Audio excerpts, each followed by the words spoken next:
برائے مہربانی ڈاکٹر سعید مکی کے چینل کو سبسکرائب کریں اور بیل آئیکن پہ کلک کریں۔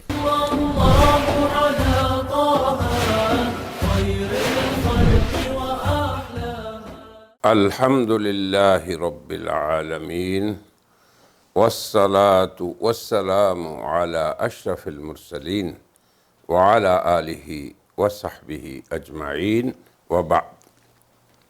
اعوذ باللہ من الشیطان الرجیم، بسم اللہ الرحمن الرحیم۔ یا ایہا الذین آمنوا کتب علیکم الصیام کما کتب علی الذین من قبلکم لعلکم تتقون ایاما معدودات۔ وقال النبی صلی اللہ علیہ وسلم من صام رمضان ایمانا واحتسابا غفر له ما تقدم من ذنبه۔ سامعین و ناظرین، اکناف عالم میں بسنے والے برادران اسلام، حرم محترم مکہ مکرمہ سے میں آپ سب کو مبارکباد پیش کرتا ہوں کہ رمضان کا وہ مہینہ جس کے پہنچنے تک کے لیے آپ رجب میں بھی دعا کرتے رہے، شعبان میں بھی دعا کرتے رہے، اللہم بارک لنا فی رجب و شعبان، اور اللہ سے مانگتے رہے بلغنا رمضان، اے اللہ تو ہمیں رمضان تک پہنچا دے۔ مبارک ہو آپ سب کو کہ اللہ نے آپ کو اس مبارک مہینے میں پہنچا دیا۔ یاد رکھیں، اللہ کی رحمت بے پایاں، مگر ایک خصوصی ہوتی ہے جو کسی مکان سے متعلق ہے۔ حرم محترم میں ایک نماز لاکھ، حرم مدنی میں مسجد نبوی میں ایک نماز 1000 کے برابر، مسجد اقصی میں 500 کے برابر۔ تو یہ مبارک جگہیں ہیں، تو اللہ کی یہاں رحمت خصوصی ہے۔ مگر رمضان جو رحمتوں کا زمانہ ہے، فیضان کا موسم ہے، جو اللہ کے کرم و رحمت کا بے پایاں موسلا دھار بارشوں کا مہینہ ہے، یہ عمومی رحمت ہے۔ کیوں کہ رمضان آپ سب کے پاس آ رہا ہے۔ آپ دنیا کے مشرق میں ہیں، آخری مشرق کے کونے میں، یا مغرب کے آخری ملک میں، دنیا کے شمال کے آخر میں ہیں یا جنوب کے، یہ رمضان خود آپ کے پاس آ رہا ہے۔ یہ شہر عظیم اللہ کی رحمتوں کا سایہ اور اللہ کی رحمتوں، بخششوں اور مغفرتوں کو لے کر آپ کے پاس خود پہنچ رہا ہے۔ اس لیے آپ اس عمومی رحمت پہ یقیناً مبارکباد کے مستحق ہیں۔ اور اس رمضان کو یہ سمجھ لیں کہ اللہ کی طرف سے جو شارع الحکیم ہیں، ان کا ایک حکیمانہ اصلاحی ایک ماہ کا برابر پروگرام ہے۔ اس کے شب و روز بندہ مومن کو مشغول رکھتے ہیں روحانیت کے اندر تقویت پیدا کرنے کے لیے۔ اتنی روحانیت، اتنی قوت، اتنی اطاعت اور بندگی کی طاقت اور معصیت سے بچنے کی ہمت اور عزیمت کہ اس ایک ماہ کے بعد پھر بندہ مومن سال کے 12 مہینوں میں سے 11 مہینے تک اس قوت سے اور اس قوت سے اور اس طاقت سے اطاعت کا کار بند رہے اور معصیت سے بچنے کی اس کے اندر ہمت پیدا ہو جائے۔ یہ ہے اصل مقصد اس رمضان کا۔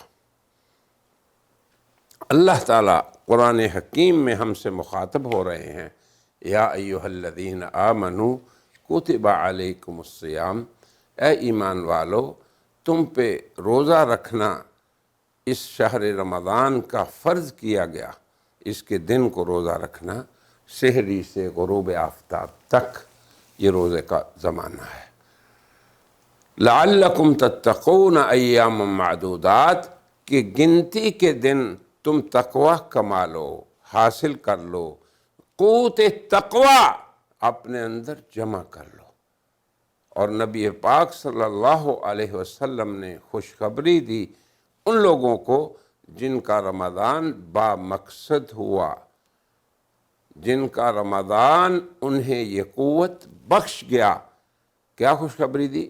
کہ جس شخص نے رمضان کا قیام کیا، صیام کیا، ایمان کی حالت میں واحتساباً، اور اللہ کی طرف توجہ اس کی رہی کہ اسی سے ہمیں اجر لینا ہے، جیسے کہ رسول اللہ نے فرمایا کہ اللہ یہ کہتے ہیں الصوم لی، روزہ صرف میرے لیے ہے، وَأَنَا أَجْزِي بِهِ، اور اس کا بدلہ بھی میں ہی دوں گا۔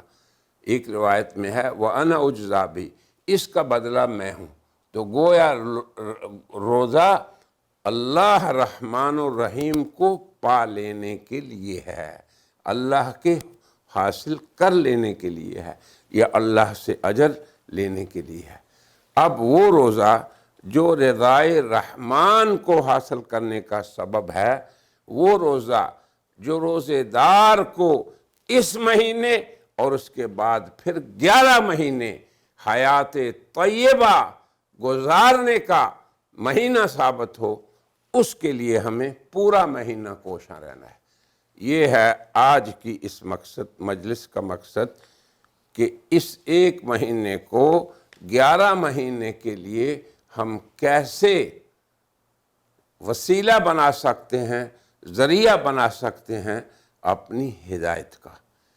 تو اب اس میں ہم بنیادی طور پہ چند گزارشات کریں گے کہ اگر روزے دار اپنے روزے کو شروع سے آخر تک ویسے گزارے، اس کے آداب کے ساتھ، اس کی شرائط کی پابندی کے ساتھ، تو یقیناً یہ اللہ کا نصاب دیا ہوا ہے، یہ اللہ کا کورس مقرر کیا ہوا ہے۔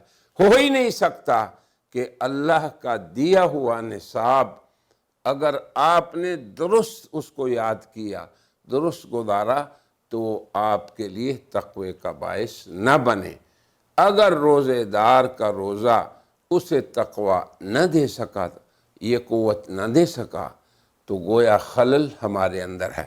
اس لیے برادران اسلام، ہم نے شروع سے ہی یہ عزم کر لینا ہے کہ ہم نے اپنے روزے کو با مقصد بنانا ہے، اور مقصد اس کا تقوی کا حصول ہے، اللہ کی رضا کا حصول ہے، اللہ کو پا لینا، یہ ہے اس کا مقصد۔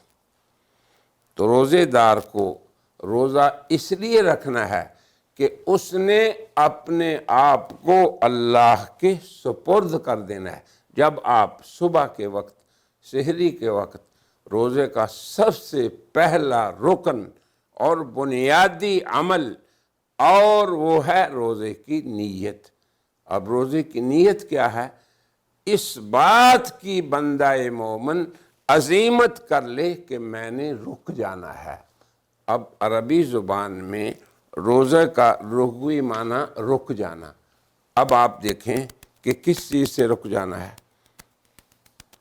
روزے دار کو روزے کے تمام مفترات، تمام مفسدات، اور تمام وہ چیزیں جو روزے اور بندے کے درمیان حائل ہونے والی ہیں، ان سبھی سے رک جانا ہے۔ یہ ہے روزے کی نیت، کہ میں جب یہ کہتا ہوں اپنے دل سے، اور نیت کا محل قلب ہے، یاد رکھیں، بولنا نہیں پڑتا کہ میں روزے کی نیت کرتا ہوں، بولنا نہیں پڑتا۔ یہ عزیمت ہے، اندر کا داعیہ ہے کہ میں نے کس کس چیز سے رکنا ہے۔ کسی امر میں رک جانا، قلب کا فعل، فکر کا عمل کیا ہے؟ ارادہ، سوچ۔ غلط ارادے سے، اب آپ دیکھیں کتنا عجیب، روزہ ایک کامیاب تربیتی پروگرام ہے۔ اللہ تعالی خالق و مالک، خالق انسان کا، جس نے انسان کا اصلاحی پروگرام اس کی فطرت، اس کی ساخت ظاہری اور باطنی کے مطابق بنایا ہے۔ یہ امور ہمیں آج پہلے ہی روز سے سمجھنے ہیں۔ تو روزے دار کا قلب، اس کی فکر، اس کا دماغ اللہ کی معصیت سے رک جائے، لسان، زبان کا قول، اور پھر دیگر اعضاء و جوارح، اندر اور باہر کا روزہ، یہ ہے اصل روزہ۔ جیسے ہم نے عرض کیا کہ اندر کے جس قدر اعمال اور افعال القلوب ہیں، یا جیسے میں آپ کو اور طریقے سے سمجھاتا ہوں کہ جتنے اخلاق خسیسہ انسان کے اندر والے ہوتے ہیں۔ اخلاق کا معنی یہ ہے، خلق کی جمع ہے، جس کا معنی یہ ہے کہ اندرونی انسان کے ملکات، انسان کے اندر صدق، صفا، تزکیہ، یہ سب اندر کی صفات ہیں۔ حسد، بغض، کینہ، عداوت، برادران اسلام کے لیے، ایذا رسانی، انسانی برادران کے لیے، ان سب چیزوں سے رکنا اور اس کی عزیمت کرنا، ارادہ رکھنا، یہ اصل نیت ہے۔ اب آپ دیکھیں قرآن حکیم میں جب حضرت مریم علیہ السلام کے قصے میں حضرت مسیح علیہ السلام کی بلا باپ ولادت ہوئی، تو آپ کو اللہ نے کیا حکم دیا کہ جب آپ کسی بشر کو دیکھیں تو کیا کہیں؟ انی صمت للرحمن، کہ میں نے رحمان کے لیے آج روزہ رکھا ہے۔ اب آپ دیکھیں کیا روزہ تھا؟ فلن اکلم اليوم انسیا، کہ آج میں انسانوں سے بات نہیں کروں گی۔ تو اس حالت میں اب آپ دیکھیں حق تعالی شانہ کی طرف سے انہیں کلام سے رکنے کا حکم، یہی ان کا روزہ تھا۔ تو اس لیے روزے کا شرعی مفہوم تو یہی ہے کہ صبح صادق سے غروب آفتاب تک غذا اور جماع اور ہر اس کھانے پینے سے حلال مباشرت، اور ہر روزے کو افطار کر دینے والی چیز سے رک جانا۔ ایسے ہی نفلی روزے میں بھی ہوتا ہے، شرعی اور فرضی روزے میں بھی ہوتا ہے۔ یعنی یقین کیجئے کہ روزہ ایک ایسی عظیم عبادت ہے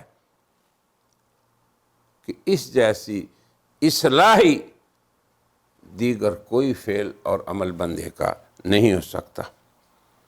اور چونکہ جملہ عبادات کا مدار ہی نیت پہ ہے، تو اس کو نیت سے ہی ہمیں شروع کرنا ہے۔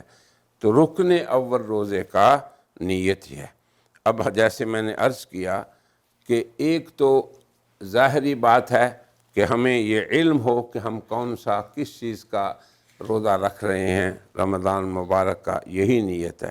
مگر عزیمت کیا ہو ہماری کہ ہم نے اللہ کی ہر معصیت سے آج اس بات کی پریکٹس کرنی ہے، اس بات کی تربیت کرنی ہے، اور اپنے ظاہر و باطن کو ہم نے مربع بنانا ہے، مزکہ بنانا ہے، پاک کرنا ہے، صاف کرنا ہے سحری سے۔ اب آپ دیکھیں آفتاب پاک، اب روزے کا پیریڈ دیکھیں آپ کتنا لمبا ہے۔ تو یوں اللہ تعالیٰ پورا دن آپ کو روکنے کا حکم دے رہا ہے اور آپ رک رہے ہیں۔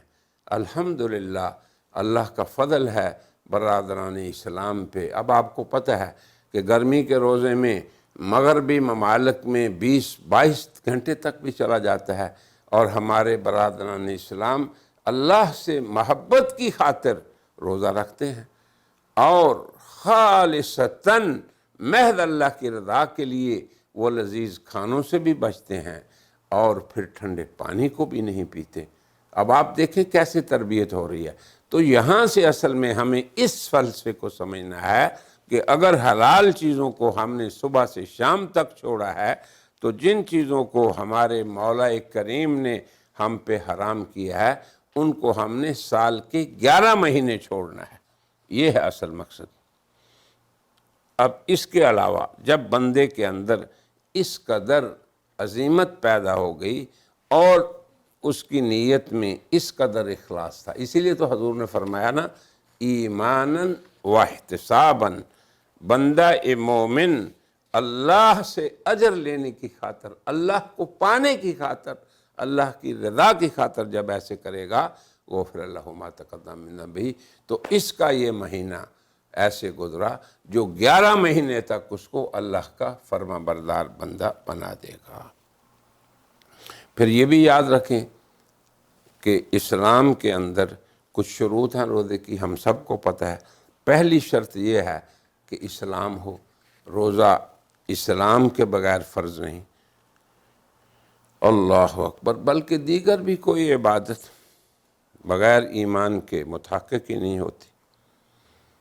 پھر بالغ مسلمانوں پر فرض ہے، ہر مرد اور عورت جو بالغ ہو اس کے غیر نابالغ مکلف ہی نہیں۔ تو الحمدللہ دیکھیں مسلمان امت میں کتنی خیر ہے، ہمارے کتنے ہی نابالغ بالغ ہونے سے پہلے ہی بچے اور بچیاں شوق سے روزہ رکھتی ہیں۔ مسلمان امت کی اس خیر کی طرف بھی ہمیں نظر رکھنی چاہیے، اور خصوصاً میں داعی حضرات سے یہ گزارش کروں گا کہ امت کی خیر کو بھی آپ تلاش کریں تاکہ امت کے اندر شوق پیدا ہو، شاباش دیں امت کو اور تحسین بھی کریں۔ اسی طرح عقل بھی شرط ہے روزے کے لیے، بے عقلوں پہ نہیں۔ اسی طرح صحت، یہ دیکھیں رمضان اور روزہ فرضیت اور اس کے اندر رحمان کی رحمت کہ اگر آپ بیمار ہیں تو تب بھی اللہ تعالیٰ کا حکم ہے فَمَنْ كَانَ مِنْكُمْ مَرِيضًا أَوْ عَلَىٰ سَفَرٍ فَعِدَّةٌ مِّنْ أَيَّامٍ أُخَرَ۔ تو یہ رحمان کی رحمت کے ان پہلوؤں کو بھی ساتھ ساتھ ہم ان کا استحضار رکھیں کہ روزہ کوئی ظلم اور جبر نہیں، بلکہ روزہ کمال شفقت، کمال رحمت اور بندوں کے ساتھ کمال محبت کا مظہر ہے، اور پھر بندوں کی بھی اپنے رحمان و کریم رب کے ساتھ کمال محبت کا مظہر ہے۔ اسی لیے تو حضور نے فرمایا کہ للصائم فرحتان، روزے کو 2 خوشیاں روزے دار کو ملتی ہیں۔ ایک تو اس وقت جب وہ روزہ کھولتا ہے، اس کیفیت کو کوئی شخص بیان نہیں کر سکتا مگر وہ اس کا مشاہدہ یا تجربہ یا اندرونی طور پہ کیفیت کو محسوس ضرور کرتا ہے ہر روزے دار۔ اسی طرح اقامت بھی شرط ہے کہ اگر آپ مسافر ہیں تب بھی اللہ فرماتے ہیں او علی سفر فعدۃ من ایام اخر۔ اب آپ دیکھیں کہ یہ چیزیں وہ ہیں جنہیں ہمیں غور کر کے اسلام کی عظمت کا خود بھی قائل ہونا چاہیے اور لوگوں کو بھی قائل کرنا چاہیے۔ آگے پھر طہارت بھی، یعنی عورتوں پہ کتنا ہی انہیں شوق کیوں نہ ہو، خصوصی جو ایام حیض ہیں ان میں اس کو روزے کو نہیں رکھنا چاہیے۔ تو آج کی مجلس میں خلاصہ اس کا یہ ہے کہ ہمیں روزے کی حکمت اور روزے کے مقصد اور روزے کو ہمارے اپنی اصلاح کا ایک اللہ کی طرف سے سالانہ حکیمانہ پروگرام سمجھنا چاہیے، اور روزے کے دوران ہم رک جائیں نیت کے ساتھ، عزیمت کے ساتھ ہر اس فعل سے جو ہمارے ظاہر سے تعلق رکھتا ہو یا باطن سے جس میں اللہ کی نافرمانی ہے۔ پھر اس کے ساتھ ساتھ روزے کے اور بھی معاونین امور ہیں جن کو انشاءاللہ ہم اگلی مجلس میں بیان کریں گے۔ آج اسی پہ اکتفا کرتے ہیں۔ اللہ تعالی ہمارے سبھی کے روزے کو بامقصد روزہ بنائے۔ وآخر دعوانا ان الحمدللہ رب العالمین۔